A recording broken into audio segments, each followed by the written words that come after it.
नमस्कार, मैं कमल Rajbhar, India fast news. आइए, यहाँ पर मैं हज़रतगंज दारुल सभा पे खड़ा हुआ हूँ। यहाँ पर जो इस टाइम मणिपुर वाला एक मैटर उभरा हुआ है, उसके बारे में कुछ जानकारियाँ लेना चाहता हूँ।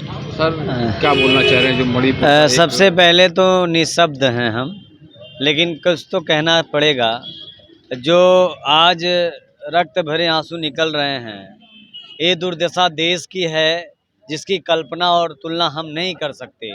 आज मानवता तार तार हुई है, माँ बहन बेटियों की अस्मतें लूटी जा रही, चीरहरण हो रहा है देश के अंदर। ऐसी दुर्दशा कभी कल्पना ही नहीं थी। काल्पनिक घटना जो कल्पनित होकर घट रही हैं आज देश के अंदर। और निश्चित तौर पर देश में जो मोदी जी की सरकार है, देश के प्रधानमंत्री हैं, मणिपुर में भारतीय जनता पार्टी की सरकार है। निश्चित तौर पर मुझे लगता है भारतीय जनता पार्टी का law and order, Bharatiya Janata प्रशासनिक व्यवस्था पूरी तरह से चरमरा चुकी है, खत्म हो चुकी है। योगी जी का तो कहना है कि बेटी पढ़ाओ और बेटी बचाओ। देखिए, ये इस तरफ ये मुद्दा मणिपुर का है, इसलिए मैं केंद्र सरकार से जोड़ के इस पे बात करूंगा। उत्तर प्रदेश में भी तमाम घटनाएं हुई हैं, चाहे उन्नाव की घटना रही हो, चाहे हमीरपुर घटना रही हो, चाहे आपके पुष्पेंद्र की पत्नी की घटना रही हो। तमाम घटनाएं आई, लेकिन उससे बड़ी घटना ये है कि आज मणिपुर में जो हुआ है पूरा देश देख रहा है। ऐसा दृश्य कभी देखने को नहीं देश के अंदर मिला था। जो हालात पैदा किया जा रहा है, निश्चित तौर पर देश में अंतरकला पैदा हो रहा है। देश के बहन बेटियों की इज्जतें नीलाम हो रही, सरेआम उन्हें निश्चित तौर पर जिस प्रकार से घुमाया जा रहा है निर्वस्त्र करके, हम निःशब्द हैं। भारतीय जनता पार्टी का दिख गया जो चलिया चरित्र होता है, जो चरित्र है इस सत्ता का, सरकार का, वो स्पष्ट रूप से दिख रहा है। पूरी तरह से भारतीय जनता पार्टी विफल हो चुकी है। निश्चित तौर पर नैतिकता के आधार पर मणिपुर की सरकार को इस्तीफा देना चाहिए और केंद्र सरकार को शर्मसार होकर के राष्ट्रपति के सामने माफी मांगते हुए उनको ये विश्वास दिलाना पड़ेगा कि इस तरह की जो जघन्य घटना घटी है, इस प्रकार की घटना आप क्या कहना है सर? आपका कहना क्या है कि जो इन्होंने बोला इस टाइम? देखिए, कल हमारे प्रधानमंत्री जी ने आकर उस पर उत्तर दिया है, बहुत सख्ती के साथ कार्रवाई करने के लिए आदेशित करती है। वहाँ जो भी जिम्मेदार उसमें हैं, जो भी दोषी हैं, सबके खिलाफ सख्त सख्त कार्रवाई। कल एक गिरफ्तारी भी हो गई है और संदिग्ध जितने हैं वो भी तलाशे जा रहे हैं। जिसकी जिसकी जिम्मेदारी बनती है सबको पकड़ के सख्त से सख्त कार्रवाई होगी। अभी तक देश और प्रदेश में अभी भी बहुत सी घटनाएं अभी भी हो रही हैं, ऐसा तो है नहीं।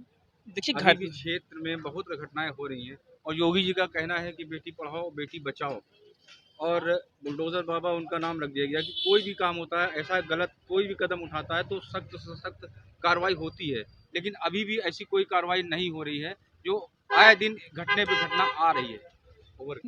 देखिए, अब इतना बड़ा प्रदेश है तो छुटपुट घटनाएं होना कोई लाजमी है, क्योंकि इसके पहले जो लोग मन से ऐसे हो गए हैं कि घटना हो रही, लाजमी घटना में अब से दूर नहीं भागना, कुछ ना कुछ घटनाएं हो रही। इतना बड़ा प्रदेश है तो अपवाद घटनाएं होंगी। आपका कहना क्या है?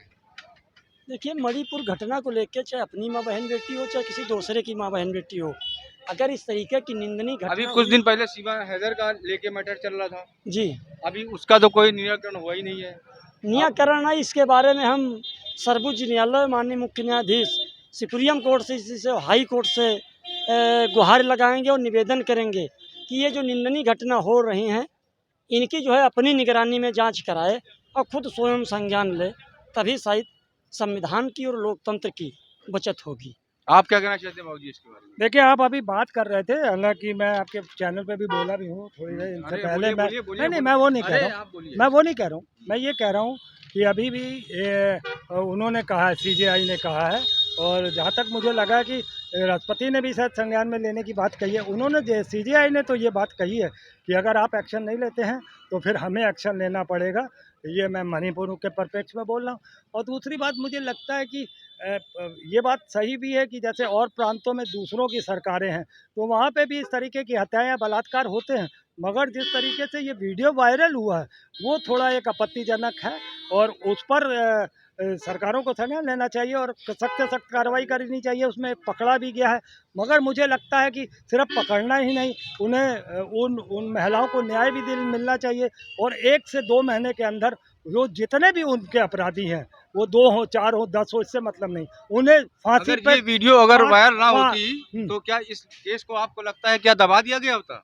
नहीं, दबा क्यों दिया गया होता, ये तो जिसकी भी बदमाशी है, क्यों रुका रहा क्या है ये तो मुझे नहीं मालूम, मगर मुझे लगता है वो जितने भी अपराधी हों उन्हें 30 से 60 दिन के अंदर उन्हें सार्वजनिक रूप से फांसी की सजा सुनानी चाहिए। आने वाले 24 का जो चुनाव आ रहा है उसमें कितनी सीटों से लगता है आपको, क्या है क्या नहीं है? मुझे तो नहीं लगता कि अब ये 100 भी पार 100, पहले तो मैं दे रहा था 100 तक, अब तो मैं जब मणिपुर वाला देखा तो मुझे लगता कहीं इनका वो हाल ना हो जाए 2014 वाला जब ये 2 पे थे। मैं आपको एक दूसरी बात बताना चाहता हूँ, एक चैनल ने मुझसे पूछा कि भाजपा बड़ी है, बड़ा दल है, उसकी 38 है और दूसरे में 24 या 26 है, तो मैंने कहा ठीक है आप चैनल वाले इसको 40 तक पहुँचाएँ, 40 पार्टियों का एक दल बनाएं, तब मैं इसको एक नाम दूंगा अली बाबा 40 चोर। तो उन्होंने मुझसे पूछा कि अली बाबा कौन है, तो मैंने कहा अली बाबा प्रधानमंत्री और 40 चोर बाकी साथ के गठबंधन वाले। तो इस तरीके से वो बड़ी जोर से हंसे भी, तो मैंने कहा मैं मुबारक दूंगा, अभी तो 38 हैं, आप इन्हें 40 करिए, फिर मैं 40 बाबा और 40 अली बाबा और 40 चोर की, ऐसा नाम क्यों ले रहे हैं आप? अली बाबा 40 चोर की पिक्चर बन जाएगी ना, और उसका अली बाबा को नरेंद्र मोदी होगा, उस पर फर्स्ट क्लास एक मूवी बनाई जाएगी। ये देखिए भाई साहब कह रहे हैं अली बाबा 40 चोर। एक ये सेकंड, शब्द ये देखिए, हमारा मतलब कहने का ये है, सभ्यता से जो है भाषण देना चाहिए, सभ्यता से सम्मान करना चाहिए देश की या प्रदेश की। एक मिनट, एक चुप पे रहो तनी बार, जब आवे तब हाय करो। यही अटल बिहारी ने 1999 में एक वोट से भारत सरकार में अपनी सरकार गिरा दी थी, बाकी देश को बड़ा माना। आए दिन रोज पे रोज हर कांड सुनने में आ रहा है, तो इसमें सरकार की क्या है, क्या कुछ रणनीति है, कुछ है? यह सरकार की रणनीति नहीं है, ये विपक्ष नाकाम और कमजोर नंगा साबित हो रहा है। जब विपक्ष मजबूत होता है तो सरकार को अपने संवैधानिक तौर में और इंसानियत के रूप में रहना पड़ता है। विपक्ष के लोग खुद सबसे ज़्यादा सीबीआई में डूबे पड़े हैं। नहीं, ये तो विपक्ष का काम है, रोड पे निकले, डीएम कलेक्टर के बंगला गिरा रहे, विधानसभा गिरा रहे, लोकसभा गिरा रहे।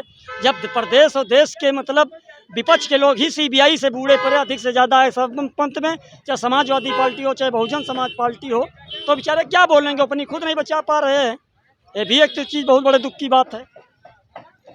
हाँ जी, जैसे आपने कहा कि वर्तमान ट्रेंड चल रहा है इंडिया वर्सेज एनडीए। अभी जो इंडिया नाम रखा गया है, हमारे देश का प्राचीन नाम भारत रहा है, वो जो सनातन परंपरा से लिया गया, जो जड़ भारत के नाम पे पड़ा था। इंडिया तो अंग्रेजों के ज़माने से रखा हुआ नाम है, इंडिया ये रखा गया है। जो इसका कोई वजूद, कोई ये कहिए कोई किसी की इधर, तो अगर शेर की खाल पहना जाएगा तो शेर नहीं हो जाएगा। वो इंडिया रखने से एक पार्टी का नाम तो पूरे इंडिया उनके साथ नहीं हो जाएगी। तो सबसे बड़ी चीज़ है कि इस तरीके से जो है जो विपक्षी दल जो अपने आप को झूठा चोला ओढ़ने का काम कर रहे हैं, तो उससे कुछ फर्क नहीं पड़ने वाला है। मोदी जी पूर्ण बहुमत साथ, एनडीए गठबंधन पूर्ण बहुमत साथ 350 पार आएगा, 100% आएगा। हमारी सरकार 100% बनी 24 में। देखिए भाई साहब अभी भी ये बात बोल रहे हैं कि यहाँ पर इतने रोज आए दिन नए से नए कांड सुनने में आ रहे हैं, लेकिन फिर भी भाई साहब को मेरे भरोसा है कि बीजेपी अब की बार फिर से आएगी, बीजेपी फिर से बनेगी। नमस्कार, Kamal Rajbhar, India fast news channel को लाइक करें, सब्सक्राइब करें, कमेंट्स करना ना भूलें। धन्यवाद।